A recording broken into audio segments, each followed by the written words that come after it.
Assalamualaikum warahmatullahi wabarakatuh. Kami dari kelompok 3 akan menjelaskan tentang pencernaan dan penyerapan lemak. Kelompok kami beranggotakan 8 orang, yaitu Ainun Mardiah, Afrizal, Amar Hamidong, Gina Alifah, Labib Zufar, Mia Hilmia, Siti Adia, dan saya sendiri Arvina Maulidia. Pencernaan dan penyerapan. Pencernaan merupakan proses hidrolisis makanan secara bertahap untuk menghasilkan bagian yang lebih sederhana. Pintu gerbang ke sistem pencernaan diawali pada mulut. Sistem itu dirancang secara khusus untuk mengubah makanan menjadi nutrien berguna yang membuat kita tetap berenergi, membantu sel tubuh, dan memperbaiki diri. Jadi, ketika makanan masuk ke dalam mulut dan digigit dari yang kita makan, maka secara otomatis kita telah menghidupkan mesin pencernaan tubuh tersebut. Sedangkan penyerapan merupakan proses di mana produk pencernaan makanan melewati membran usus langsung masuk ke aliran darah. Penyerapan umumnya terjadi dalam usus halus jejunum dan ileum. Di sana terdapat banyak lipatan atau disebut dengan villi. Fungsi villi tersebut untuk memperluas permukaan penyerapan sehingga makanan dapat diserap dengan lebih efisien. Villi mengandung kapiler darah yang akan menyerap hasil pencernaan berupa protein dan karbohidrat, dan villi juga mengandung laktil yang akan menyerap hasil pencernaan berupa lemak. A. Klasifikasi pada lemak makanan. Yang pertama ada asam lemak trigliserida. Trigliserol atau trigliserida adalah ester yang digabung menjadi 3 asam lemak. Pada suhu ruang, minyak berbentuk cair sedangkan lemak berbentuk padat.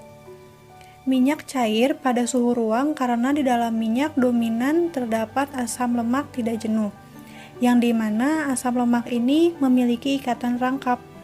Rantai karbonnya tidak sepenuhnya jenuh dengan hidrogen.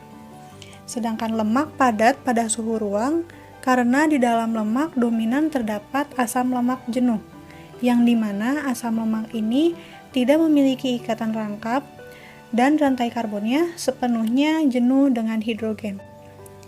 Karena asam lemak ini tidak memiliki ikatan rangkap, maka asam lemak ini membentuk ikatan linier.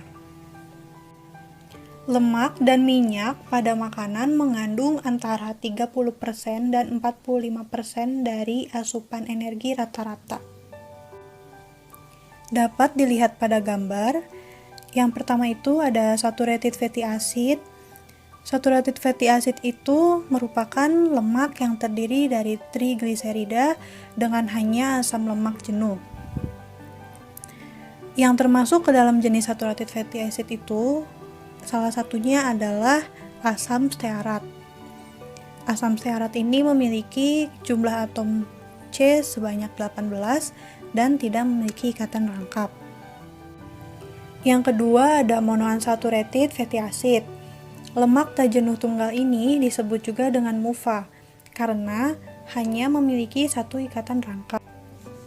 Yang termasuk jenis asam lemak tak jenuh tunggal ini salah satunya itu ada asam oleat. Asam oleat ini memiliki jumlah atom C sebanyak 18, memiliki satu ikatan rangkap dan omega 9. Penamaan omega itu sendiri dapat dihitung atom C dari gugus COOH. Yang ketiga itu ada polyunsaturated fatty acid. Asam lemak ini disebut PUFA karena memiliki banyak ikatan rangkap. Ada dua jenis asam lemak tak jenuh ganda, yaitu asam lemak omega 6, contohnya linoleic acid, dan asam lemak omega 3, contohnya itu alpha-linolenic acid. Alpha-linolenic acid memiliki 3 ikatan rangkap, sedangkan linoleic acid memiliki 2 ikatan rangkap. Asam lemak tak jenuh di dalam tubuh memiliki 2 fungsi. Fungsi yang pertama itu sebagai konstituen utama dari fosfolipid dalam membran sel, penting dalam menjaga fluiditas membran.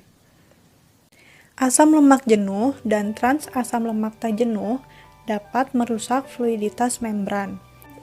Fungsi yang kedua itu sebagai prekursor pada senyawa prostaglandin, prostaksilin, dan trombokan yang berfungsi sebagai hormon lokal atau agen parakrin. Kemudian disekresikan ke dalam cairan ekstraseluler dan bekerja pada sel di dekatnya.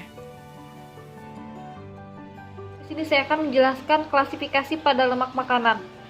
Yang kedua yaitu fosfolipid. Fosfolipid adalah lipid yang mengandung gugus fosfat, terdiri dari gliserol yang diesterifikasi menjadi dua asam lemak. Gugus hidroksil gliserol ketiga diesterifikasi menjadi fosfat yang kemudian diesterifikasi menjadi salah satu dari berbagai senyawa termasuk amino asid serin, etanolemin yaitu yang terbentuk dari serin, selanjutnya klorin yang terbentuk dari etanolemin. Fosfolipid dalam membran sel membentuk lapisan ganda lipid dengan asam lemak hidrofobik rantai di dalam dan gugus hidrofobik di luar. Asam lemak tak jenuh ganda yang disterifikasi pada karbon 2 dari gliserol dalam fosfolipid sangat penting untuk fluiditas membran. Selanjutnya ada klasifikasi pada lemak makanan. Yang ketiga yaitu kolesterol dan steroid. Steroid secara kimia sangat berbeda dari triacylglycerol atau fosfolipid. Senyawa induk dari semua steroid dalam tubuh adalah kolesterol. Steroid dibentuk dengan menggunakan satu atau lebih hidrogen dengan gugus hidroksil dengan modifikasi rantai samping.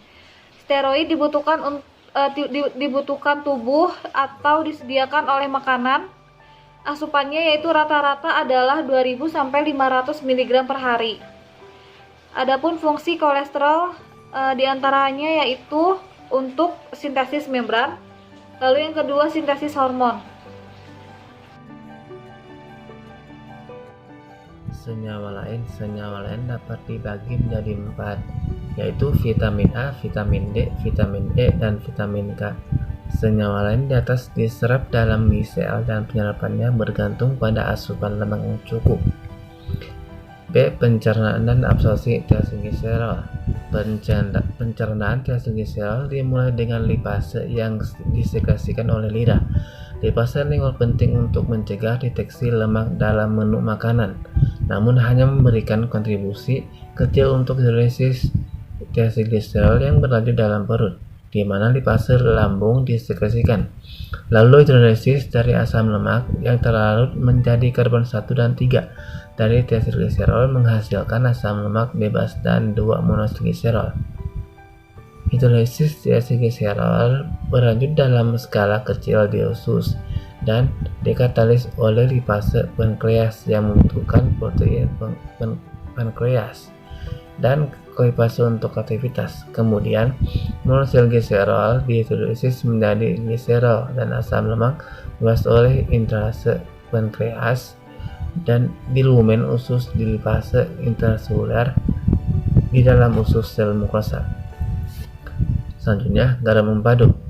Garam mempadu dapat dibagi menjadi 3. 1. Emulsifikasi akar lemak makanan menjadi misel dalam bentuk garam mempadu, kemudian disintesis dari kolesterol di hati dan disekresikan bersama dengan fosfolipid dan kolesterol kandung mempadu.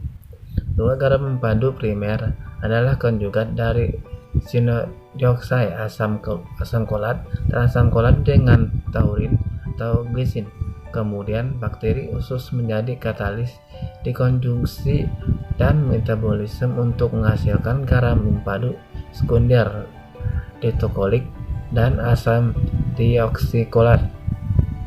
3. Jika garam mempadu tidak diserap dan digunakan kembali, maka harus disintesis lebih lanjut kolesterol di hati sehingga menurunkan kolesterol tubuh. Dalam kondisi normal, konsentrasi kolesterol dalam mempadu relatif terhadap dalam garam mempadu dan fosfolipid sehingga kolesterol berada pada batas kelarutnya. Saya akan menjelaskan tentang pencernaan dan absorpsi triacylglycerol. Penyerapan dan penyerapan lemak, dan pembentukan kilomikron itu terbagi 12 proses. Yang pertama, misi lipid teremulsi halus mengandung asam lemak bebas monoagglycerol, fosfolipid, kolesterol, dan vitamin. Monoagglycerol, fosfolipid, kolesterol, dan vitamin tersebut diserap penelitasi didik halus ke dalam mukosa sel. Dalam estrosit, asam lemak diesterifikasi kembali untuk membentuk triacylglycerol dan kolesterol diesterifikasi. Triacylglycerol, ester-glycerol, dan vitamin yang larut lemak dikemas dengan protein yang disintesis dalam eterosit. Pengkepasan tersebut bertujuan untuk membentuk kilomikron yang diekstresikan ke lakteal dan masuk ke dalam limfatik. Limfoprotein insulin berlanjut lipase ke permukaan sel, endotel, dan katalis hidrolisis kilomikron triacylglycerol. Asam lemak yang dihasilkan diambil oleh jaringan adipose dan diesterifikasi. Di otot, asam lemak digunakan untuk bahan bakar metabolik atau diesterifikasi ulang, simpan di serat otot. Asam lemak yang dilepaskan oleh lipoprotein tetap dialiri darah dan diambil oleh hati. Kemudian diesterifikasi kembali dan dimasukkan ke dalam lipoprotein. Kemudian sisa kilomikron yang kehabisan triacylglycerol diambil oleh hati oleh reseptor endositosis. Kemudian sebagian sisa lipid diesterifikasikan bersama dengan triacylglycerol yang disintesis di hati. Sekian penjelasan dari kelompok kami. Mohon maaf bila ada kekurangan. Wassalamualaikum warahmatullahi wabarakatuh.